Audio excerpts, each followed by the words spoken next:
ज़रा तसव्वुर करें, आप बरसों से बरतानिया में रह रहे हैं, आपकी नौकरी है, घर है, ख़ानदान है और मुस्तक़बिल सब कुछ यहीं पे है। लेकिन अचानक हुकूमत एक ऐसा नया सेटलमेंट प्लान ले आई है जिसने सबको हिला के रख दिया है। यूके हुकूमत कहती है कि अब वापस जाओ। यूके का ये जो काला प्लान सामने आया है, इससे हज़ारों लोग अब ये सोचने पर मजबूर हो गए हैं कि कौन महफूज है, कौन जाएगा। यूके हुकूमत ने वीज़ा होल्डर्स, इमिग्रेंट्स को उनके डिपेंडेंट्स के लिए नया सेटलमेंट प्लान जो है मुतारफ़ करा दिया है। इमिग्रेंट्स को आखिरी मौका दिया जा रहा है। डिपेंडेंट्स जो घरों में बैठे हुए हैं, उनको भी कुछ ना कुछ करना होगा। नकारा और निकम्मे लोगों को साफ कह दिया गया है, वापस जाओ, ना ILR ना ही वीज़ा। अब देखना यह है कि किसको इज्जत मिलेगी और क्या वाकई यूके सेटलमेंट के इस काले प्लान के तहत हम सबको बरतानिया छोड़ने पर मजबूर किया जा सकता है। बिस्मिल्लाहिर्रहमानिर्रहीम। सब तारीफ़ें अल्लाह ताला के लिए हैं। आप सब खैरियत से हैं? तो जी, आपको याद होगा कि ठीक 1 साल पहले बरतानिया हुकूमत ने एक वाइट पेपर लॉन्च किया था जिसमें कुछ सख्त शराइत रखी गई थी। उस वक़्त हमने सोचा था कि शायद ये सिर्फ बातें ही हैं, लेकिन अब वो 1 साल नामुकम्मल हो चुका है और हुकूमत ने नताइज दिखाना शुरू कर दिए हैं। अब असल खेल शुरू हुआ कि इस प्लान का मकसद बिल्कुल साफ है। जो लोग बरतानिया की मैशियत में हिस्सा डाल रहे हैं वो तो ठीक है, लेकिन जो सिर्फ बोझ बने हुए हैं या कानून की गिरफ्त में नहीं आ रहे, उनके लिए अब रास्ते बंद होने जा रहे हैं। वो कौन सी ऐसी लिस्ट है जिसने सब की नींदें उड़ा के रख दी हैं? और इस 1 साल के बाद अब अगला कदम क्या होगा? अब देखना ये है कि हम और आप खुद को कैसे महफूज रख सकते हैं। सच तो यही है कि इस वक्त बरतानिया की गलियों में ना सिर्फ कानून की बहस नहीं है, बल्कि हज़ारों खानदानों के घरों में एक खामोश खौफ ने ना डेरा डाल दिया है। लोग डरे हुए हैं कि इनकी बरसों की मेहनत, इनके बच्चों का मुस्तकबिल और ये मुल्क जिससे उन्होंने अपना घर माना था, क्या वो वाकई इनसे अब छीन लिया जाएगा? हुकूमत को नेट माइग्रेशन कम करने में ना कुछ कामयाबी तो मिल गई है, लेकिन अब जो होने वाला है वो इससे भी ज़्यादा ना खतरनाक है। बरतानिया हुकूमत अब सिर्फ बाहर से आने वाले लोगों को नहीं रोक रही, बल्कि ना इमिग्रेंट्स और वीज़ा होल्डर्स पहले से जो ऑलरेडी बरतानिया में मौजूद है ना, उन्हें भी फ़िल्टर किए कर रही है। जी हाँ, एक ऐसा फ़िल्टर जो कि ये तय करेगा कि कौन यहाँ बरतानिया के काबिल है और किससे वापस जाने का टिकट थमाया जाएगा। ये अब सिर्फ कागज़ों की बात नहीं रह गई, ये आपके यहाँ रहने के हक की जंग बन चुकी है। वो कौन सा ऐसा खुफिया पैमाना है जिस पर ना अब आपको परखा जाएगा? अगर आप यहाँ रहना चाहते हैं तो अगली बात आपके लिए ना जहाँ ज़िंदगी और मौत का मसला बन सकती है। अब ये फ़िल्टर काम कैसे करेगा? इसके पीछे वो नई शराइत हैं जो शायद आपके वहमो-गुमान में भी ना हो। बहुत से लोग इसी उम्मीद, इस आस में ना बरतानिया आए थे कि जी 5 साल मेहनत करते हैं, टैक्स देंगे और आखिर में ना सुकून से हमें ILR मिल जाएगा। लेकिन अब हुकूमत ने इस 5 साला ख्वाब का पूरा नक्शा बदल दिया है। अब सिर्फ जॉब करना काफ़ी नहीं होगा, बल्कि इनकम की वो जो नई हदें हैं ना, इनकम थ्रेशहोल्ड, वो पूरा करना लाजमी है, जिन्हें सुनकर ना अच्छे भले लोग भी ना परेशान हो गए हैं। और बात सिर्फ पैसों पर ख़त्म नहीं होती।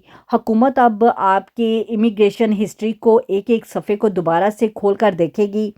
इमेजिन करें 5 साल की मेहनत और कुर्बानियों के बाद जब आप मंजिल के बिल्कुल करीब पहुंच चुके हों और आपको पता चले कि जी अब आप इसके अहल नहीं रहे, क्या आपको भी अपनी वीज़ा हैसियत बरकरार रखने के लिए दोबारा दरख्वास्त देनी होगी? वो कौन सी खामोश गलतियां हैं जो आपके ILR को खतरे में डाल रही है? चले इस खतरनाक तब्दीलियों को ना एक-एक करके समझते हैं ताकि आपका मुस्तकबिल महफूज रह सके। लेकिन अब वो वक़्त गुज़र गया जब आप सिर्फ़ दिन गुज़ारने के लिए बरतानिया में रहते थे। एक कड़वी सच्चाई सुन लें, इमिग्रेंट्स और डिपेंडेंट्स की एक बड़ी तादाद ऐसी है जो ये समझती है कि बस जी बरतानिया में साल गुज़र जाए तो ना कोई नई स्किल्स सीखे, ना कोई ख़ास काम करे और बस जैसे-तैसे अपनी ना दहाड़ी लगाए और गुज़र-बसर करे और अपनी ज़िंदगी को एन्जॉय करे। लेकिन अब बरतानिया हुकूमत अब ऐसे ही लोगों को पीछे आ रही है। स्पॉन्सरशिप के लिए आमदनी की नई हद यानी कि इनकम लिमिटेड सिर्फ एक हिंसा नहीं रह गया, बल्कि ये आपके लिए ना एक वार्निंग है। अगर आप अपने शरीके-हयात या अपनी फैमिली, ख़ानदान के स्पॉन्सरशिप पर डिपेंडेंट हैं तो याद रखें, अब सिर्फ वक़्त गुज़रना या ऐसे ही टाइम पास करना कि आपको ILR आसानी से मिल जाएगा, नहीं। अब आपको कोई ILR नहीं दिया जाएगा। वो कौन सी ऐसी गलतियां हैं जो बहुत से पाकिस्तानियों और दूसरे इमिग्रेंट्स को ना डिपोर्टेशन के दहाने पर ला सकती हैं? اگر آپ نے ابھی بھی اپنی قابلیت، اپنی کنٹریبیوشن کو سنجیدگی سے نہ لیا تو یاد رکھیں، برطانیہ کا یہ جو نیا سسٹم ہے نا، بہت بے رحم ہے۔ سچ تو یہ ہے کہ ایک نیا یوکے تیار ہو چکا ہے، اور اس نئے برطانیہ میں نا اب ان امیگرینٹس کے لیے کوئی جگہ نہیں ہے جو صرف دن گننے کے لیے یہاں پہ زندگی گزارے۔ اگر آپ یہ سمجھ رہے ہیں کہ حکومت اب بھی پرانی پالیسیوں پر چلے گی تو یہ آپ کی سب سے بڑی غلط فہمی ہو سکتی ہے۔ حکومت کا پیغام اب بالکل صاف ہے، ہمیں وہ لوگ بالکل بھی نہیں چاہیے جو یہاں رہ کر کچھ نہ کریں، اور اگر کچھ کرے بھی تو صرف وہ روایتی مزدوری جس سے ملک کی ترقی بھی کوئی خاص فرق نہیں پڑتا۔ اب وقت ہے اپنی سکلز کو بہتر بنانے کا۔ اگر آپ اس نئے سسٹم میں فٹ ہونا چاہتے ہیں تو آپ کو اپنی قابلیت ثابت کرنی ہوگی۔ یاد رکھیں، یہ تبدیلیاں صرف کاغذوں پر لکھی ہوئی پالیسیاں نہیں ہیں، بلکہ یہ آپ کے اور آپ کے بچوں کے مستقبل کا سوال ہے۔ اگر آپ برطانیہ میں اپنے مستقبل کے بارے میں پریشان ہیں تو آپ جان لیں کہ آپ اکیلے نہیں ہیں، لیکن اب صرف پریشان ہونے کا وقت نہیں رہ گیا، بلکہ ایکشن لینے کا وقت آ گیا ہے۔ اپنی شرائط کو سمجھیں، اپنی حیثیت کا جائزہ لیں، اور وقت رہتے ہوئے نا خود کو اس نئے برطانیہ کے مطابق کو ڈھال لیں، ورنہ یاد رکھیں یہ کالا پلان کسی کے لیے بھی رعایت نہیں برتنے والا۔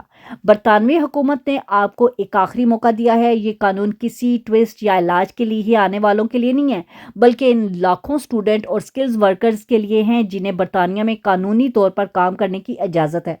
اگر آپ یہ سمجھ رہے ہیں کہ صرف 5 سال یہاں پہ محنت مزدوری کر لیتے ہیں، دن دہاڑی لگا لیتے ہیں، تو پھر جی ہمیں ILR مل جائے گا، تو آپ بہت بڑی غلط فہمی میں ہیں۔ یاد رکھیں، اب ILR کا راستہ 10 سال تک بھی جا سکتا ہے۔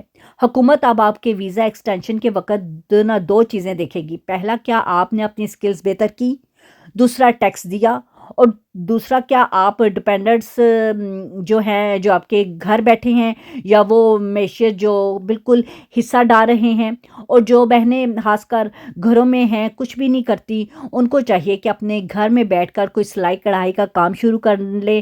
اگر وہ کرتی ہیں تو ان کو چاہیے کہ سسٹم میں رجسٹر کروائیں، کونسل یا HMRC سے بالکل بھی نہ ڈریں، چاہے آپ ہفتے کے 500 پاؤنڈ ہی کیوں نہ کما رہی ہیں۔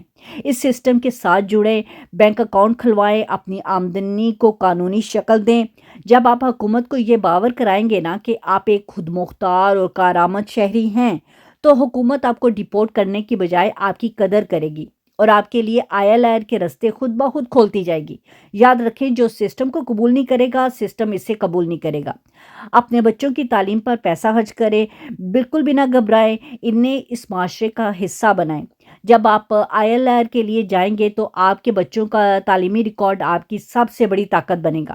اب فیصلہ آپ کے ہاتھ میں ہے، یا تو خود کو اپ گریڈ کریں اور برطانیہ میں اپنا مستقبل محفوظ کریں، یا پھر اپنا سامان پیک کریں، کیونکہ یہ نیا یوکے اب کسی کا جو بوجھ ہے وہ برداشت نہیں کرے گا۔ مجھے یقین ہے کہ آپ مایوس ہو کر بیٹھنے والوں میں سے نہیں ہیں، بلکہ باہر نکل کر اپنی اہمیت کو ثابت کرنے والوں میں سے ہیں۔ اس نئے سیٹلمنٹ پلان کی تمام تفصیلات اور آفیشیل لنک میں نے ڈسکرپشن میں ڈال دیا ہے، آپ خود بھی جا کے اسے تفصیل سے پڑھ سکتے ہیں تاکہ آپ کو کوئی شک نہ رہے۔ اگر آپ کو آج کی یہ ویڈیو انفارمیٹیو لگی ہو تو ویڈیو کو ضرور لائک، شیئر، سبسکرائب کرنا بالکل نہ بھولیے گا، کیونکہ آپ کی سپورٹ میرے لیے میری ہمت کو بڑھاتی ہے۔ اللہ آپ سب کو اپنے حفظ و امان میں رکھے، آپ کی تمام مشکلات کو آسان کرے۔ اپنا بہت سارا خیال رکھے گا۔ اللہ حافظ، ٹیک کیئر۔